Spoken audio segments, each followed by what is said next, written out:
What's going on, guys? My name's Josh and I'm back today with another Scream 5 video. Total Film Magazine just released a new article about Scream 5 and I'm here to break it down for you. Now before we get started, if you could please like this video and subscribe to the channel. Now you better watch out because it's time to get this video started. Let's go.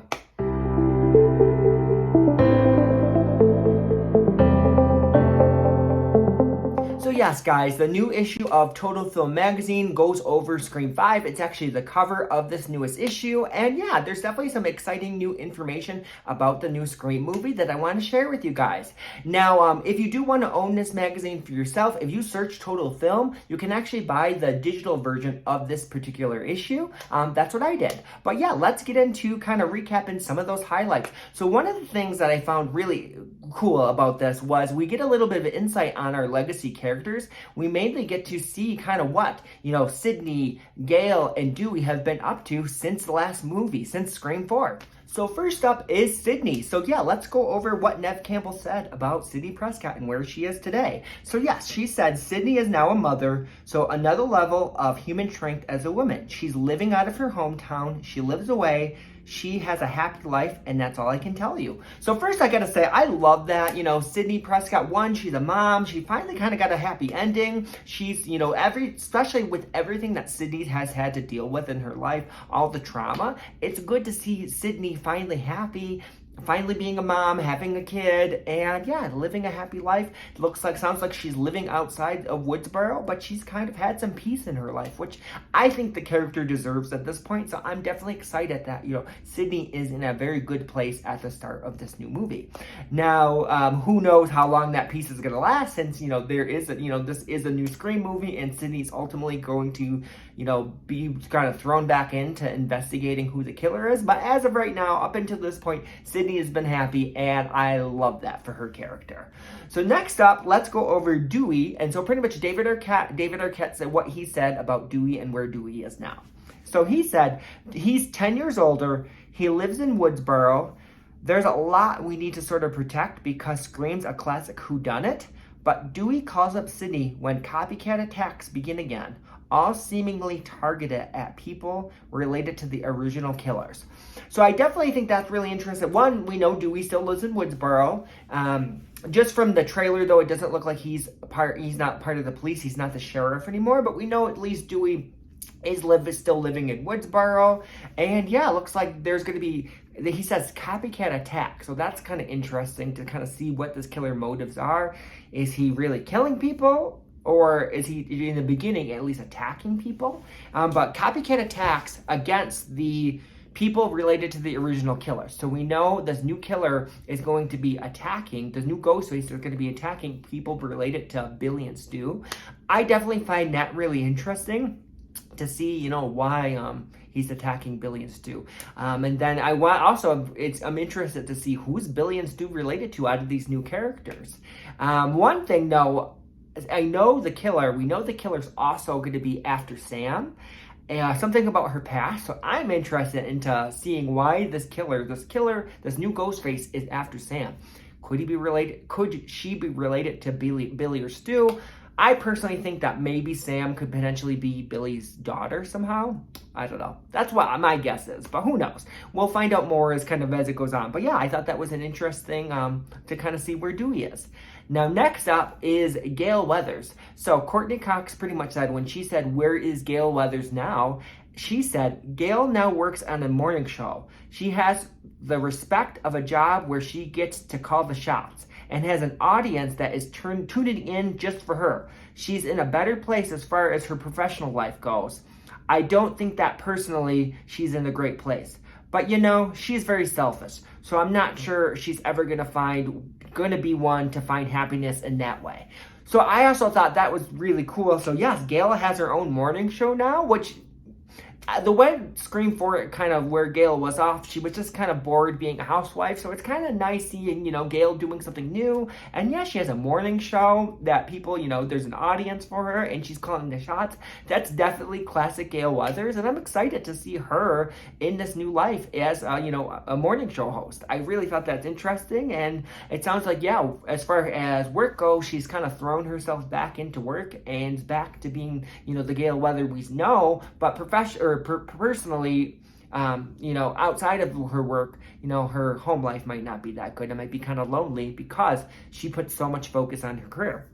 Either way, though, I'm so excited that, Gale, to see Gale back being Gale. So, yeah, definitely exciting about that. So, next up, I want to go over a quote from one of the directors, Tyler Gillett, where he says, "This story is really very specifically hoping to have a conversation about trauma and what that does to people and how they deal with grief and how these characters have dealt with the experience of those previous 4 movies and all the brutality and sadness and loss.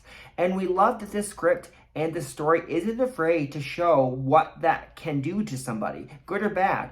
We're so satisfied to see where these characters are at. And then, of course, how they get pulled back into the fold." So yes, I think that's very interesting. We're going to kind of get to deal with a little bit of more. How did, Gale, Sidney, and Dewey, how did they deal with, this trauma of all those previous murders? How does this affect them now? And I think that's really cool. It sounds like some of them are going to be, doing really good. I think Sidney's doing really good, where maybe, Gale, she might be doing good professionally, but not personally, not doing too well. And it doesn't sound like Dewey, he might not be doing that good at all. It doesn't sound like he's still, he doesn't work for the police force anymore. He's not a sheriff. So his life might not be that good. And he might, just from some of the pictures, it does look like he might drink a lot. But yeah, so it will be kind of good to see, the original killings, all these killings over throughout the years, how it affect those characters. So I'm excited this movie is really going to explore that. So next up, I want to go over a quote by Melissa Barrera, where she's talking about Sam. And she says, "Sam is troubled, and that's really what drew me to this role. She is such a complicated character. She's had a dark past." So yeah, so we kind of get a little bit of more on Sam and just knowing she has some kind of dark past. I'm definitely interested to see kind of what this dark past is. And what she, we know she originally moved away from town and comes back to Woodsboro. So I'm kind of interested to see, why she left town. We know the original killings in the original movies all had to do with Maureen Prescott's secret past. So if these new killings happen again and it all has to do with, Sam's secret past, I'm excited to see what her past is and what something about her past is what's going to cause, this new killer, this new Ghostface to start killing. So I'm definitely interested about her character.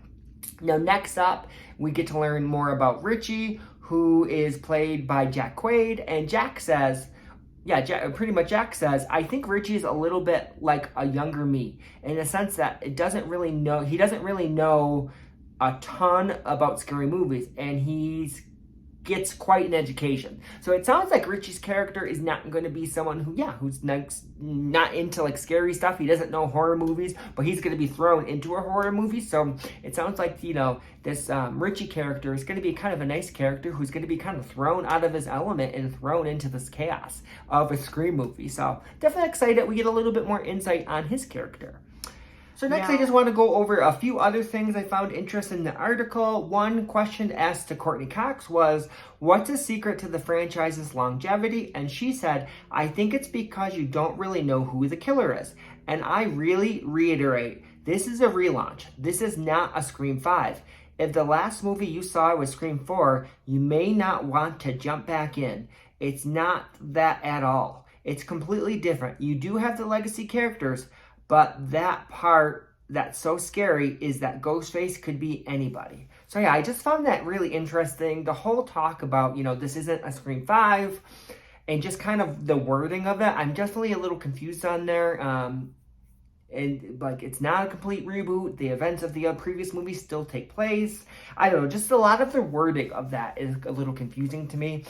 To me, the way I've always taken this is it's not, necessarily a Scream 5 where it's all surrounding the legacy characters. This is pretty much a new movie surrounding a new mystery about these new characters, and it just so happens that, it's in the same world as the original Scream movie, so the original characters are still there, but the focus is really on this new mystery and these new characters. That's the way I taken it, but I don't know. Some of the way they describe, this movie is a little confusing, so I don't know. So next I want to go over pretty much Matt Bettinelli-Olpin, one of the directors, said, "Let's just say it's not an accident. Scream is not Scream without being aware of being Scream. And there is a meta nature built into the franchise and built into the universe. And this movie is no different. And it works on a few levels. But hopefully, our goal is that the audience will come to have a new understanding of the title after having seen the movie. And it's not a singular thing. There are a few things it's referring to. As annoyingly vague as that is, it's not an accident. So yes, for them not calling it Scream 5 and calling it Scream, there's some kind of deeper meaning behind it. At this point, I have no clue. I guess I'm just a little confused. If you have it, want to take a stab at why, this movie's called Scream and not Scream 5, please leave your comments below as far as that goes, because I still kind of stand by it's set in the same universe, but who knows what this actually means. I'm like, could this be an alternate universe? I'm confused. Like, the events of Scream 1 take place and the characters live in the same world, but then maybe Scream 2, 3, 4 didn't happen. I don't know. I guess I'm completely confused. I always took it this as, the original 4 movies still count, and this new movie takes place in that same world. It's just about new characters. But some of the wording on, the way they describe why it's called Scream instead of Scream 5 is definitely confusing to me. So one last thing I want to go over is one last quote, and that's pretty much says, and I don't, so pretty much Tyler Gillett, one of the directors, says, as far as the final legacy rule about a potential reboot to relaunch a series, he says, I don't think we're speaking out of line to say that we'd love to make 1 million of these. This new cast of characters is so wonderful.